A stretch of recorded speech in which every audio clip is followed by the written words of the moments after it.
Welcome student, स्वागत है आपका मेरे चैनल पर। आज हम गुजरात बोर्ड क्लास 11 कंप्यूटर उसका चैप्टर 4 इंट्रोडक्शन टू लेयर उसके बारे में यहाँ पे डिस्कशन करेंगे। ओके, तो डायरेक्टली हम ये स्टार्ट करते हैं। इस चैप्टर में हमें लेयर के ऊपर डील करनी है। यहाँ पे जैसे कि हम एग्जांपल लेते हैं, सन जो है वो माउंटेन के बेस से जो है राइज करता है, तो यहाँ पे हमें सन जो है उसको पहले माउंटेन के पीछे रखना पड़ेगा। उसी तरह से माउंटेन जो है उसके ऊपर, मानो कि माउंटेन वो हट के पीछे है तो हट के पीछे हमें माउंटेन को रखना पड़ेगा।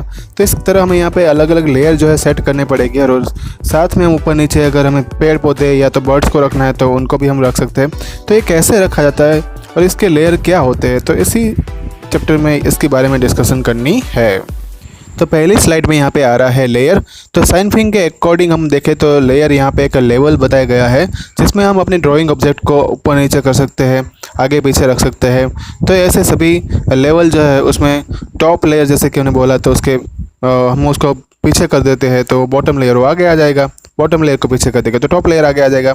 और इसी तरीके से अगर लेयर जो है हम उसको शीट की तरह भी कंसीडर कर सकते हैं, जिसको हम अलग अलग कटिंग करके अलग अलग शेप में बांट सकते हैं। और ये पेपर शीट का शेप गेन कर लेता है और मानो कि अलग अलग शेप जो है उसका शीट का वो स्टार बन जाएगा। ऐसे शेप में भी उसको अरेंज कर सकते हैं। दूसरी स्लाइड में यहाँ पे बताया गया है कि सेकंड लेयर जो रहता है उसको पेपर शीट शेप में हम जो है स्क्वायर के टाइप इस्तेमाल करेंगे। ये स्क्वायर जो है हमें स्टार के अलग अलग पार्ट को ओवरलैप करने के लिए और या तो फिर हाइड करने के लिए काम आएगा। इस तरह से हम कह सकते हैं कि लेयर का जो इस्तेमाल करेंगे हम, उससे हमारे काम में हमें फ्रीडम मिलेगी और हम कोई भी ऑब्जेक्ट को बता पाएंगे या तो छुपा पाएंगे। जब भी हम किसी लेयर को मॉडिफाइड करते हैं तो वो दूसरे लेयर के ऑब्जेक्ट को कोई डिस्टर्ब नहीं करता है। दूसरी बात कि वो ऑब्जेक्ट नीचे भी हो सकता है, ऊपर भी हो सकता है, उसमें कोई चेंजेस नहीं आते हैं। लेयर को हम रीअरेंज कर सकते हैं, हम उसमें ऑर्डर उसका बदल सकते हैं, हम उसको डिस्प्ले भी कर सकते हैं, उसका चेंज मतलब उसका नंबर भी हम खुद दे सकते हैं। इस तरह से हम सीन को किस तरह से अरेंज करवाना है और किसको नीचे ले जाना है, किसको ऊपर रखना है, वो हम पे डिपेंड करेगा। साइनफिंग के अंदर जो है वो यहाँ पे इंडिविजुअल एलिमेंट्स जो है उसके लिए हम कैनवास को ब्रोकन करके लेयर्स में कन्वर्ट कर सकते हैं और ये हम यहाँ पे सीखने वाले हैं। दूसरा यहाँ पे दिखाया है कि we had drawn a circle it appearance on a different layer, मतलब कि यहाँ पे जो हम एक सर्कल ड्रॉ करेंगे और उनको हम अलग अलग लेयर में यहाँ पे दिखाएंगे। जो लेयर साइनफिंग पे हम यहाँ पे इस्तेमाल करेंगे वो दूसरे एनिमेशन सॉफ्टवेयर में जिस तरह हम इस्तेमाल करते हैं उससे थोड़ा अलग है। तो हमें यहाँ पे थोड़ा ये चीज़ें याद रखनी है कि इसमें क्या अलग है। तो पहली बात हम यहाँ पे ध्यान रखेंगे कि जितने भी यहाँ पे ऑब्जेक्ट हम यहाँ पे बताने वाले हैं, एलिमेंट्स हो गए या फिर उसके इफेक्ट होगी, वो उनका खुद का एक लेयर होगा। हम यहाँ पे मल्टीपल इफेक्ट्स डालने के लिए अलग से लेयर नहीं लेके आएंगे। दूसरी बात के हर एक जो लेयर है वो एक पर्टिकुलर प्रिमिटिव वर्ड यूज़ किया गया। तो प्रिमिटिव मतलब कि यहाँ पे सिंगल ऑब्जेक्ट जो रहता है उसकी आउटलाइन या तो इमेज जो रहती है उनके लिए एक लेयर रहने वाला है। ऊपर का जो लेयर रहेगा वो नीचे के लेयर के ऊपर जो है उसका बिहेवियर रहता है, या तो उसको कितना दिखाई देना है वो सब कुछ हम उसको चेंज कर सकते हैं, हम उसको रिस्टोर कर सकते हैं या तो मॉडिफाइड कर सकते हैं, हम उसमें इफेक्ट जो है वो फिल्टर लेयर के द्वारा चेंज कर सकते हैं। यहाँ पे अलग अलग लेयर की बात की गई है तो हम इसमें समझेंगे कि कौन कौन से यहाँ पे लेयर है। तो पहला है ग्रेडियंट, दूसरा है ब्लर, डिस्टॉर्शन, फिल्टर और यहाँ पे दूसरे लेयर भी हो गए तो इसको अदर्स में हम कंसिडर करेंगे। तो हम यहाँ पे हर एक लेयर के बारे में समझने वाले हैं, उनके पैरामीटर्स क्या रहेंगे वो देखेंगे। हम उसको पहले सिलेक्ट करेंगे। सिलेक्ट करने के लिए हमें लेयर पैनल में जाना पड़ेगा और उसमें से जो पैरामीटर पैनल होगी उसमें से उसको सिलेक्ट करेंगे और हर एक लेयर के बारे में यहाँ पे समझेंगे। तो किस तरीके से हमें ग्रेडियंट सेलेक्ट करना है उसके लिए हमें यहाँ पे कंसेप्ट जो है वो एग्जांपल के द्वारा यहाँ पे समझेंगे। पहले हम मानो कि हमें एक सर्कल का एक लेयर है, उसमें ग्रेडियंट इफेक्ट को हमें अप्लाई करनी है। तो उसके लिए हम क्या करेंगे, तो सबसे पहले एक क्रिएट न्यू फाइल, मतलब न्यू फाइल यहाँ पे जो है वो क्रिएट करेंगे, ये उसका पहला स्टेप रहेगा। फिर जो है दूसरा यहाँ पे दो सर्कल हम लेंगे अलग अलग साइज़ के, जो सर्कल टूल में हमें मिल जाएगी। उसका कलर जो है हमें इतना वाइट यहाँ पे रखेंगे जिससे उनकी इफ़ेक्ट जो है ग्रेडियंट की हम देख पाए। तो यहाँ पे जो है मैंने उसका स्क्रीनशॉट लिया हुआ है जिसे हम दो अलग अलग सर्कल को जो है अलग अलग साइज़ के यहाँ पे बताए हुए हैं लेयर के अंदर। यहाँ पे अब दो सर्कल तो हमने सेलेक्ट कर लिए है। उसके बाद हमें आउटलाइन जो है वो अलग अलग अपनी चॉइस की रख सकते हैं और उसमें रेड कलर भी रख सकते हैं। तो यहाँ पे ग्रेडियंट का इस्तेमाल जो है उसका एरिया है वो यहाँ पे दिखाई दिया है। तो इस तरह से अपना जो है पूरा कैनवास है वो ग्रेडियंट के द्वारा जो कवर हो रहा है वो यहाँ पे फिगर 4.3 में दिखाई दे रहा है। इस तरह से हम यहाँ पे लिखा है this can be useful if you want to use gradient as the background layer. इस तरह से अगर हम ग्रेडियंट का यूज़ बैकग्राउंड लेयर में करना चाहे तो हम कर सकते हैं। और ये ऑब्जेक्ट के ऊपर भी हम इस तरह से ग्रेडियंट जो है अगर हम अप्लाई करना चाहे तो अप्लाई कर सकते हैं। अब हम यहाँ पे जो ग्रेडियंट लेयर को सिलेक्ट करेंगे, फिर हम परम्स पैनल में चले जाएंगे। वहाँ पे हम ब्लेंड मेथड जो है पैरामीटर उनका हम देखेंगे। ब्लेंड मेथड क्या है तो कि यहाँ पे ब्लेंड मोड हम डिफाइन करने वाले हैं और इमेज के ऊपर अलग अलग लेयर बनाएंगे और उसमें अलग अलग कलर दिखाएंगे। इसको हम कंपोजिट की मदद से जो सेट करेंगे, ये बाय डिफ़ॉल्ट रहता है। दूसरी बात कि हम यहाँ पे अलग अलग लेयर को जो है डिस्प्ले कर सकते हैं और ब्लेंड मेथड पैरामीटर ये हमें चेंज करने में काम आएगा। स्ट्रेट ऑन टू जो है उसी के द्वारा भी हम चेंज कर सकते हैं। ये फिगर 4.4 में बताया गया है। फिगर 4.4 मैंने उसका फ़ोटो आपके लिए रखा हुआ है, लेकिन थोड़ा रुक जाओ, मैं थोड़ा और भी चीज़ें एक्सप्लेन कर देता हूँ। Now you can see that the gradient is applied on the object layer below it. मतलब कि हम इसके बाद नीचे भी अगर हमें ग्रेडियंट अप्लाई करना है तो उसको भी हम देख पाएंगे। और यहाँ पे सिंगल ऑब्जेक्ट के ऊपर ही उसको अप्लाई कर सकते हैं, ऐसा कुछ नहीं है।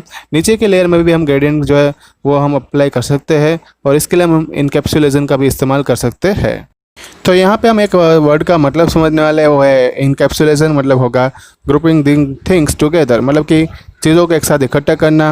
हम यहाँ पे जो ग्रेडियंट हमने पर्टिकुलर ऑब्जेक्ट के ऊपर अप्लाई किया हुआ था या तो ग्रुप के ऊपर जो हम अप्लाई कर रहे थे, उनके लिए हमें उनको पहला इनकैप्सुलेट करना ज़रूरी है, मतलब कि उसका संपुटन करना ज़रूरी है। इसके लिए हम इनकैप्सुलेशन का यूज़ करेंगे और उनको ग्रेडियंट जो है उसके ऊपर अप्लाई करके एक लेयर में और या तो फिर without applying it into layer beneath it, मतलब कि लेयर के बिना भी उसको हम अप्लाई कर सकते हैं। हमें पहले उसके लिए ग्रेडियंट जो है सिलेक्ट करना पड़ेगा और साथ में एक ऑब्जेक्ट हमें चाहिए होगा, फिर हम उसको इनकैप्सुलेट कर देंगे, मतलब मिला देंगे एक साथ इनकैप्सुलेट करके। तो हम यहाँ पे straight on to blend method का किस तरह इस्तेमाल कर सकते हैं वो यहाँ पे मैंने स्क्रीनशॉट से बताया हुआ है।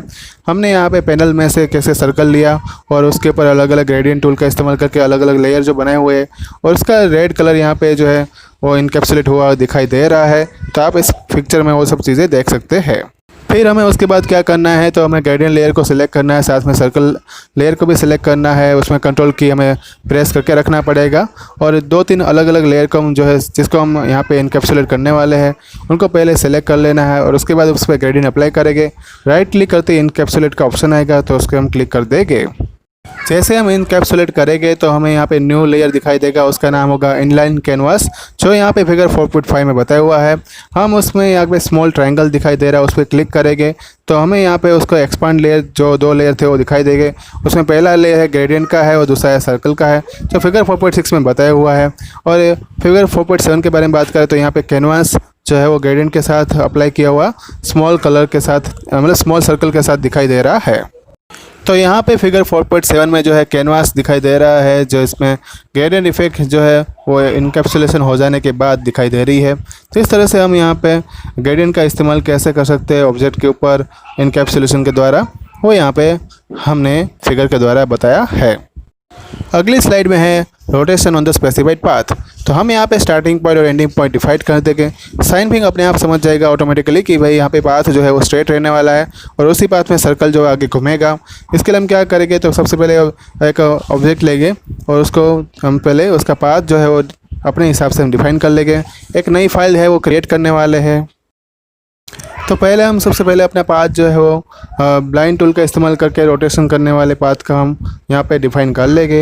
ब्लाइंड टूल को हम सिलेक्ट करेंगे और फिर ओवल शेप टाइप का पाथ जो है वो मैं यहाँ पे ड्रॉ करने वाला है, जैसे फिगर में बताया हुआ है। टूल ऑप्शन पैनल के द्वारा हम यहाँ पे क्रिएट आउटलाइन ब्लाइंड ऑप्शन को सिलेक्ट करेंगे। तो इस तरीके से हम यहाँ पे एक ओवल शेप का जो है पूरा पाथ हमने यहाँ पे ड्रॉ किया हुआ है।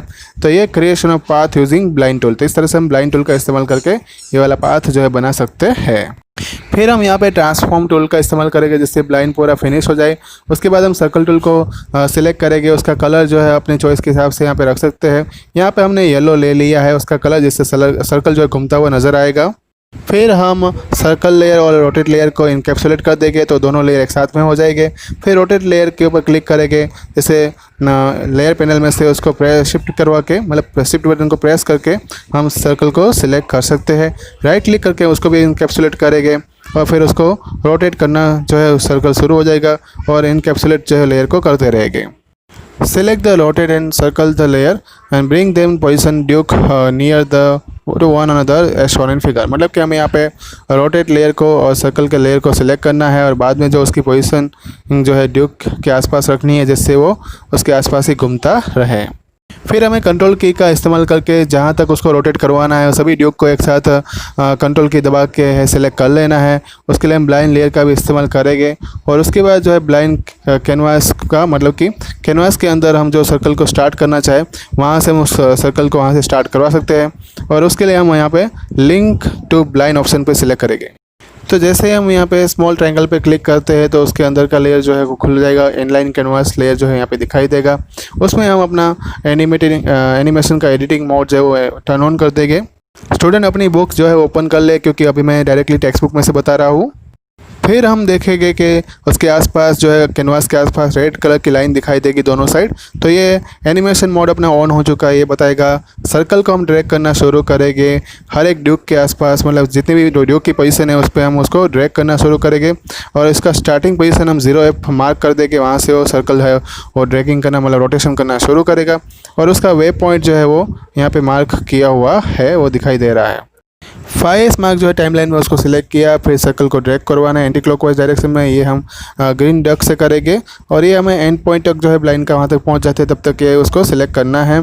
फिर हमें यहाँ पे 4.19 फिगर में चले जाओ। वहाँ पे ABCDEF ऐसे अलग अलग सर्कल यहाँ पे स्टार्टिंग पॉइंट से एंडिंग पॉइंट पे जाएगा तब तक उसकी इमेज की पोजीशन जो है बदलती जाएगी और पर्टिकुलर टाइम में ही दिखाई देगी।